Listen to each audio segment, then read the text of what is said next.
Shrek Forever After. And if it makes enough money, you damn right it'll be Forever After. It's Forever After, but it's the last one. Oh, yeah. Oh, please. Do you actually believe them when they say that? Well, all I know is with the third one, they said, okay, we got 4 more Shrek properties.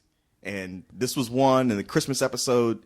And there's supposed to be like spinoff with Donkey and another one with Puss in Boots. Yeah, which will be their own other series of films, which will feature Shrek. So, come on. Well, we'll see. We'll see. Yeah, you can call it Donkey all you want, but it's, it's small print and Shrek. Hey, come on, you guys got to admit, Shrek's kind of running out of gas here. Well, Corey and I were joking during the movie when it was over. We're like, you know what?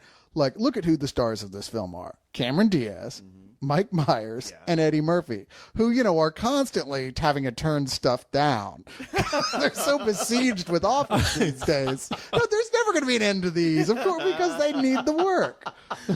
Yeah. Well, I guess it is the kind of thing where no matter how many flops they make otherwise, which seems to be all they do, they can always count on a Shrek movie to be a hit. And shit, Antonio Banderas. I know. I'm thinking at this point, Antonio Banderas looks like that cat. All right? Fat and everything. And hey, look, don't knock on Eddie Murphy. He was going to be the lead in Hamlet. You just didn't know. Oh, really? Yeah. To be or not to be? They just, thank you. Thank you, Eddie Murphy. I'm the producer on this. Yoick. Thank you. Yoick. I knew that motherfucker. No, I knew him well. Man, just go, please. And leave the crown in the robe. I still have people trying to defend him to me saying, oh, but he was good in Dreamgirls. It's like, yep. And every minute that film gets farther and farther away in time. Yeah. It's like, come on, man. He's like one good movie in a decade. And even then, it's like one scene he's really good in. Yeah. And the best scenes with Eddie Murphy in that movie is no dialogue with Eddie Murphy. Eddie Murphy looked at somebody and the camera kept rolling for some reason, and they thought like, oh, that's the deep, dramatic Eddie Murphy. I think somebody told Eddie Murphy his car was getting towed, and the camera just kept rolling. He's like, what? Just do the James Brown hot tub bit for the whole movie. That's what he did. Well, they probably said, hey, man, we got your Reuben from the deli, but they forgot sauerkraut. And that's why he gave him that look. You fucking kidding me? Keep going. But, you got to admit, he is actually pretty good and pretty funny as Donkey in these films. All the more reason we're probably going to see a lot more. No. Donkey is probably the highlight of these because it's definitely not Mike Myers, an annoying-ass Scottish brogue. I didn't mind it. It doesn't bother me. Yeah? I mean, that's one of the things he does with his whole Scottish thing. I mean, he tends to push it, but with Shrek, it's toned down enough to where a lot of times I don't even notice it. Yeah, Shrek is the only place where I've seen Mike Myers actually pull back. You know what I mean? He's a giant green mean ogre, and he plays it so subtle. And you got to give him credit for that. Yeah. I thought about it. I mean, he's got every reason to play it as broadly as he could. And so one place he tones it down. I think before he starts talking, somebody shoots a tranquilizer gun in his neck, and it's just enough poison just to make him relax. Hey, Donkey, because he everything else he annoys me in, but this I don't even see Mike Myers in this. That's one of the reasons why I like Shrek, because I didn't know it was Mike Myers. I didn't have that whole thing of his image hanging over my head when I saw that character, and that's what really made me like Shrek the character. Now, speaking of that, I agree with you. Like Shrek that's just beginning to get old, man. Well, Shrek. I mean, like my feeling about this movie is like that third movie. I hate it. I thought it was a piece of shit. It was just clearly done just for the money. They had no script. Let's just get it out there. Rewatched it. I'm like, it hurts every time I see it. With this one, it's more like, okay, it's not nearly as good as the first two. The writing's just not there. Well, what's so cool? But it's just not horrible. It doesn't anger me like the third one did. But it does have that whole, the very quality of the fact that it is the episode of any given TV show when they're long past when they've jumped the shark and they go, well, let's do the It's a Wonderful Life episode. Yes. That's what this is. I'm expecting Shrek 5 to be the clip show where it's just all them going, hey, you remember in Shrek 1 when we did this? And they just show you that scene. Except it would just be Donkey, and he'd be like, hey, you remember that time we did this? You remember that time? And all of them just be dead because they killed themselves having to be listening to that Donkey. And Shrek 6, they'll bring in an alien baby or something. It's a new character. That's what kills it. Well, the third one, they brought in the babies. They brought 3 of them. Yeah. No, I guess you're right. With this one, it's just that they don't really have an idea, and that's the problem with them doing these sequels. I like this one, though, because in this one, Shrek You're right. He's a father now, and being I a thought the father opening was awesome. Yeah, I mean, it's Shrek. You're like, yeah, the whole happily ever after. It's like, yeah, but what comes after that whole happily thing? Yes, and it's Shrek dealing with real life and kind of going through his midlife crisis. Like, hey, I got the princess, and we're married, we have kids, and. Well, it was like, what was I thinking? I liked it so much better back in my ogre frat house days. I mean, it's sort of like, it harkened back to The Incredibles with that. I mean, it's nowhere near on that level, but it's that kind of thing where, like, this is interesting to watch. It's kind of fun to watch Shrek go through his daily routine. Well, and it get old. Well, see, with this one, Shrek, he's got 3 kids now and a wife and a mortgage or something. I don't know. And he's like, man, when he goes to like a Chuck E. Cheese equivalent in this nursery rhyme land and people just get on his fucking nerves. Yeah. He says, if there's ever any time I want to be an ogre, it's now. He starts screaming at people and people just say, oh, Shrek ain't mean now. We know good old Shrek, and Shrek is yelling at everybody like, oh, he did the roar. Yeah, Shrek. And Shrek is just like, you know what? If I can't scare y'all, I'm just going to walk out on all y'all. It was like when you threw it. the chair back on the old Joe. Yeah, exactly. And I threw, got to a point where I threw so many chairs. Y'all was just like, oh, it's so cute. throw the chair, Corey. Throw the chair. Come on, throw the chair, Corey. Bam. I even like hit Cyrus in the face one time. He popped through the chair. He did it. That's it. That's my Corey right there. But throw the chair. That was fun, that little kid. But now, so he's thinking like, now normally where any other guy going through this situation where he's got to get away from his family, he's thinking like, man, I remember my days when I was out like chasing women, out drinking with the boys, staying out late, and now I just got to come in and sit down and be dad. Shrek is just like, I just want to go back to my days when I was a scary ogre. Well, he runs into Rumplestiltskin, who, if you know the nursery rhyme with him, Rumpelstiltskin is kind of a slickster. He's a con man, a shyster. A shyster, if you will. You got to know his name, and with this one, everybody knows his name. So Rumpelstiltskin ain't really got no effect on anybody. In fact, he's in the back digging in trash cans, looking for food and everything. He's just close to being homeless on the street. We'll trick you for food or some shit. I don't know, but so he finds an angle to like actually get Shrek. Shrek wanting his old life back. He's like, oh, you know what? I can give him his old life, and doing that, I can take over the whole kingdom. Now that's where the whole wonderful life thing comes in, because once he takes over, and Shrek, even in this, he's like, man, I wish there was a time I was a baby. And Rumpelstiltskin like, well, I'll take you back to where you were never born. And then they come back, and nursery rhyme land is all like just Skid Row at this point. Porn stores on every curb and all that kind of stuff. So it's turned to Potter's Town. It's Times Square before Giuliani. Yeah. I don't know. Things are going well for Rumpelstiltskin. I mean, he's dressing like Elton John every day, having a party with a bunch of witches and raves. I know. It's working out good for him. He got not 1, but 2 wigs. I mean, shit, he living large, man. 3, I think, in fact. Oh, shit. I didn't know he had it like that, son. Yeah. Cribs, Rumpelstiltskin. Check this shit out, yo. But it's just funny, like, in this world where Shrek doesn't exist, Rumpelstiltskin has captured all the ogres, because he's trying to capture Shrek just to make sure that there's no way he can reverse this. And you can see what all the other ogres are like.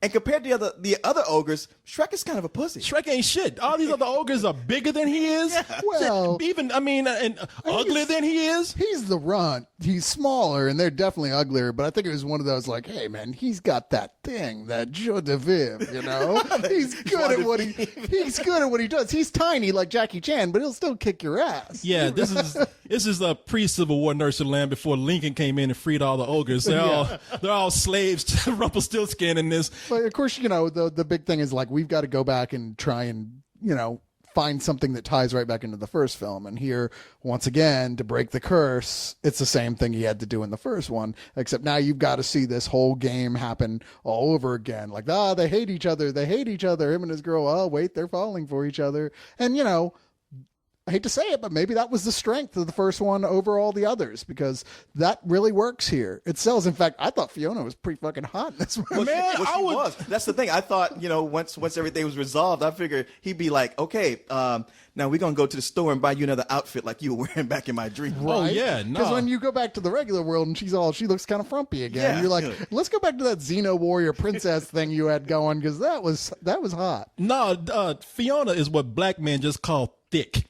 She ain't really all that bad. I mean, people would say like, that's the kind of girl you get like when you got beer goggles. No, that's who I see when I do have beer goggles is Fiona on an ugly chick. Yeah, I wake up with Shrek when I'm drinking. I see Fiona. So yeah, Fiona was hot in what she had on. Like she was all like dressed up in that little skirt and everything. Had that red hair. Yeah, a little plaid skirt, and her hair was flowing, and she had a little low cut top. And yeah, this is one point y'all can't blame me for like nailing that chick. Hey, you know what? Actually, she's the kind of chick you'd find at the Renaissance Fair, and everybody would say she's hot.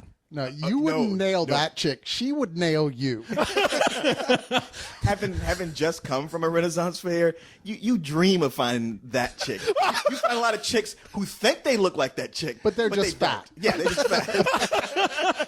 That's what you kind of like settling on. You're like, I know I'm not gonna find the hottest chick, but maybe I can find a nice Fiona at the Renaissance Fair. If you camp out there, your brain will like by the third day start imagining that these girls are that chick. And then you wake up with... you can never leave the Renaissance Fair. Funny thing is, you wake up looking at Shrek, but when you sober up, it's Eddie Murphy. Hey! Shit! Damn, it just got worse. Even worse, you're at a furry convention or something. But you know what about these Shrek movies? When I was watching the film, I said to myself, I know exactly what's happening with this. The first film is a good fable. I know you let me read fables. That's not why I say that. But no, it is a good fable. It is a story about an ogre that everybody thinks is bad, and he turns out he's not so bad and has to do a noble deed. That might not be highly original, but it is sort of unique, and I like that. The second film, it's more of a meta joke, really. Yeah, it's cool. In the second film, okay, we've seen Shrek, and they're kind of doing the same thing that they did in the same movie, by referencing all these modern times. Don't you think it was angrier in the second one? Like it was more cutting those references? It was definitely more adult. There was a little more adult there for the parents, but it was it did kind of the same thing where it just like referenced a lot of stuff that we see in modern society now, popular shows and everything, songs, tons of songs. But what they did was they introduced some new characters. Yes. One of the most memorable is Puss in Boots. Right. Yeah. And everybody okay, even though it's the second time around for these kind of jokes, man, some of these characters are really cool. They expanded on a lot of the good things they did. And with the first one, I thought, man, they really got so many of these jokes in. As to, I don't see how they could get enough for another movie. And with the second one, I thought, wow, they did it. They packed this one just as much full of jokes, if not more. Yeah, and then we get to the third one. Oh yeah, and the third one was massive, lazy filmmaking. And I know I gave Shrek a matinee that summer. I gave everything a matinee because I was just numb to everything. If you go back and look, I gave Spider-Man 3, Transformers, Shrek, and I think even I don't know was out Die Hard or something was out that year. But yeah, Shrek is a bad movie. But the Shrek 3.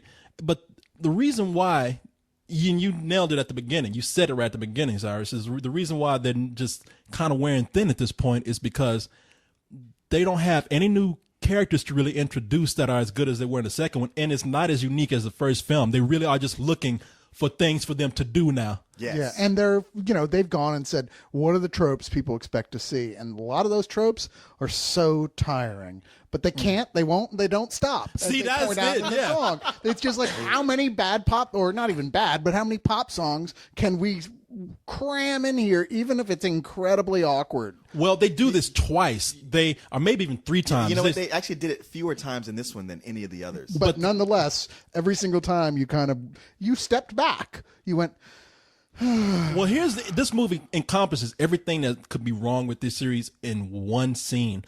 Because at the beginning, where we see Shrek going through his crisis, or midlife crisis, or just being tired of being a family guy, they pull back on all that stuff. I mean, it actually is, they do 1 or 2 things, but it's actually just centering on the characters and letting them do their thing. There might be a song that comes in every now and then, but it'll be an old song and it will go good with the scene. Now, not only do they start bringing up all that pop music and is bad, but they introduce a really bad character, which is the Pied Piper. The Pied Piper is just an excuse to bring up. Barely a character. But not even a real character. Yeah, and the first thing he does, he starts playing Beastie Boys, and the witches start breakdancing to him. And I'm like, man, this is just an excuse. This character is not a good character. And furthermore, it's just an excuse to bring in all these pop songs and have all these characters like group dance. I mean, did they even do the Macarena one time? Probably in Shrek 3. Yeah. No, I'm talking about in this one. This one, I don't know. I remember them doing Le Freak, but it's just one of these things where like it's to me, whenever I'm watching a movie and characters start breakdancing, it's a huge fail. It's like, wow, all I can think back to is Don Amici breakdancing in Cocoon. It's like, never do this. All right? Even back then in the 80s, that was lame. You can only breakdance in movies that the whole premise is breakdancing. Yeah, the breakdancing and movie, even fine. then, you don't want to see that movie. Yeah, and yeah, you're right. Because even when Electric Boogaloo Breaking 2 came out, people were like, I'm tired of this.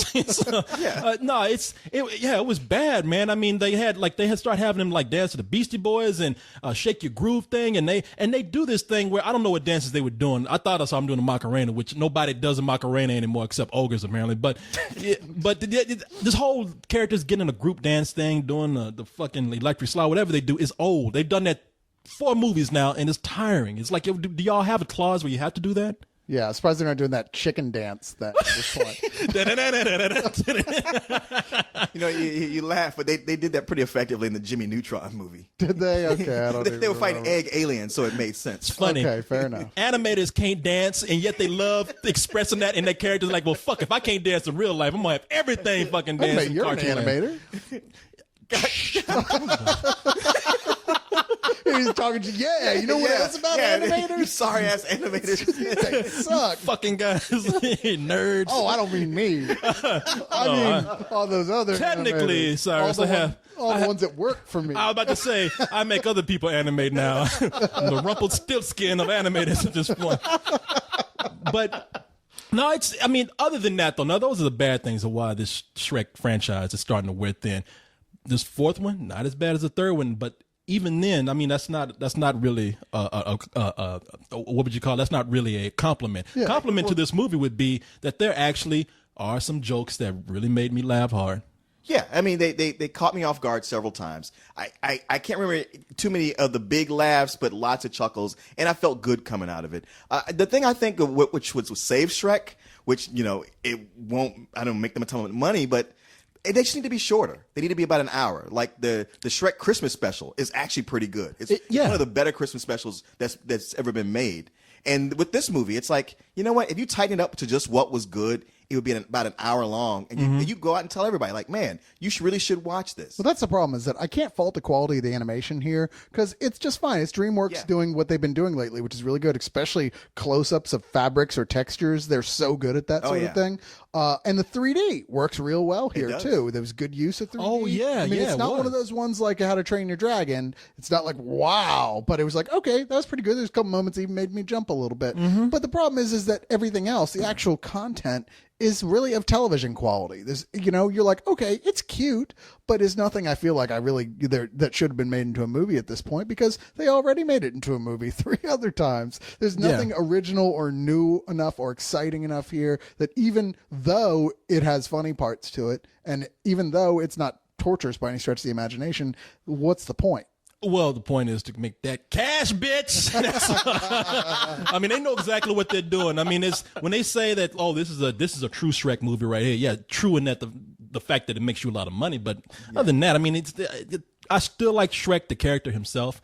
Outside of that, there's not even a whole lot for people to do here. Outside of Mike Myers doing his voice, and I thought he was good, and Cameron Diaz being able to expand her character a little bit. You got people who do voices in here. They don't have a whole lot of time to do this. Like John Cleese comes in and does a king. We have Julie Andrews as a queen again. He died in the last one, so I wasn't expecting him to stick around. Oh, did he? Oh, see, I couldn't remember that shit. Talk about an ironbound contract. Damn, I was like, what? Y'all kill me. I wasn't supposed to be back. Shit. Antonio Banderas is still funny as the cat, and I still find that joke funny that he does the big eyes. The big eyes gets me every time. Yeah. I admit. That's just like, I just melt just like you're supposed to, and I sit and get mad at myself. Stop it! Look away! Here's your cheeseburger. You should have seen Cyrus. Cyrus actually got up and started petting the screen when the cat came on. He's so cute. Well, I don't know if y'all noticed, because maybe they're like starting to cut the budget on these, because a lot of DreamWorks projects, especially the Shreks, have always been packed with celebrity voices. Not a whole lot of them this time. No. In fact, even Rumpelstiltskin was like, who the fuck is that? Yeah. And I actually like that guy. There's a lot of voices in here that are hidden. Like you have Kathy Griffin and Jane Lynch as witches, and this guy They say like 1 or 2 lines. Yeah, exactly. I don't say anything. The guy is named Walt Dom, who does Rumpelstiltskin. I like that character actually. He was just a little Weasley con guy, and I liked him, man. You can't even say he was evil. He's just slimy. He's evil. there's no mistaking. No, that. he was evil. The problem is he just identified with him too much. I was looking around the room like, Hey, it's not my fault you didn't read the whole contract. Instead of witches, he's got animators. he's just misunderstood, y'all. That's all. He's small and nobody likes him. He's had to fight back somehow. No, and there's other voices in here that like. Did you look that guy up? Under the radar? What see what the name was? Yeah, so Walt Dom. No, did you look him up to see what else he's done? I did because I have his name clicked right here. Let me see. I can tell you what else he's done. I saw a picture of SpongeBob and I looked him up and I was wondering if he like did a fill-in for SpongeBob. Because if you look at there has been somebody else doing the SpongeBob voice. Wow, the guy. I think he's. I don't even know if he's like a guy who does a lot of voices. He looks like a writer for a lot of these things. Is he on Bolt? Let me see. Actor. Shrek the Third and Shrek Ever After. In this movie, he's more of a writer, works in the animation and art department. So they just pick. Maybe they are cutting the budget. They were like, you know, what we can get for this. We can get Hugh Laurie. It's like, nah, what do you do? Well, if he worked on the other Shrek films, it might be one of those things like, man, that guy, he does the funniest voice, and they all thought he's one of those people that you just work with that actually is funny, and you go, that guy's so funny. That's what happened with Bolt, with the voice of the hamster. Yeah, that's what happened with The Incredibles, with Brad Bird himself doing the voice of the trying to show other people how to do the voice. It's like, fuck it, I'll just do it myself. Shit, move, shit, get out the way, goddamn. And even in Up, the director did the voice of the dog, duck squirrel. Okay. Yeah, so a lot of these artists, you'll notice that a lot of these artists actually they have to act as animators, so they can do these voices and can act a little bit. Plus, budget cuts. And budget cuts, and they don't cost a whole lot of money. So, and then they sneak some other voices in, like Craig Robinson is one of the characters who I thought was funny for one line, and then they kept bringing him back, who was the gay ogre. Yeah, I figured that was Craig Robinson. Yeah. Did you? Because I didn't know. Yeah, if the guys really know, you're like, child, I'm a green ogre and I'm chilling chimichangas. It's like, man, that's funny when it's first on, but then they can keep bringing them back it again. Did make to like, me want a chimichanga, to be fair. Did it? Yeah, oh yeah. I was like, damn, I'm hungry. I use some Mexican. So by the euphemism for I was about to say. No, that's a euphemism for chimichanga. Yeah, you gonna be like looking for a big black man asking, hey, sir, could you paint yourself green tonight? every Mexican food. I have chimichangas. Yeah, but you're not gay enough. Every Mexican food can be used as an euphemism for some sort of sexual act. I guess that's true. Body I guess parts. it could. Really, tacos, burritos, enchiladas. They're all pretty much body parts. Damn, that's messed up. And I thought I was just horny, but apparently everybody sees it. Everyone always said it was the hot Latin blood. No, it's the food. It's the food. Yeah, they're just constantly oral sex as they eat. I know when you rub it on yourself, it feels so good. Anybody else do that? Wait, what? No, man, I have to say I did like this movie, and I want to criticize it bad because it is just made for the money, but I really feel like if people go see it, there is enough entertainment there, especially when they did a half decent job with the 3D, enough for me to recommend a very low, almost reluctant matinee on this. Wow. Okay, that's funny because I really didn't know where you were going to come down on this, and we came down pretty much the same. Because as a movie in and of itself, like if this was the only thing there was, I would probably give it a matinee because it is cute. It's not great, but it's cute. It has enough quality to give it that. But as the fact that we've seen all this before already, I have to cut it down a bit and give it a low matinee. Oh, okay. Well, damn. We're all in the same boat on this for different reasons. I mean, it was the kind of movie I walked away liking, feeling good about.